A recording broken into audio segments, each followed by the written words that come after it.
জানো শোনো, পাপা একটা কিউট গরু আনছে। আল্লাহ কি কিউট করে গলায় মালা পরছে। যেই আমি গরুর সাথে সেলফি নিতে গেছি, দুষ্টু গরু গুতা মারছে। আমি কি করছি? বাবু এলাকাতে গরু আনা শুরু হয়েছে।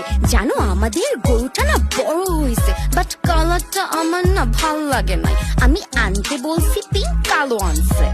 Oh shit! হেইলা দুইলা চলে গলাতে মালা, রঙ্গ বাহার কত লাল সাদা কালা। কিউট কিউট গরুগুলো দাম এত চায়, হাটে গেলে ধরতে হয় ব্যাপারীর পায়। কয়েকটা দিন আর বের হব না। আরে বোঝোই তো কোরবানি, প্যারা দিও না। কষাই সাইজা তুমি ছবি পাঠায়ো, দেখা করো ঈদে, মিস দিও না। ডেট করে আসি চলো, বাসা থেকে বের হও, সুন্দর করে তুমি রেডি হয়ে কল দাও। গরু ছাগল নিয়ে চলো ছবি তুলে আসবো, কতগুলো গরু আসলে সবগুলো দেখবো। সিচুয়েশন বুঝো না, বের হওয়া টাফ। আমি এমনিতে ভয় পাই।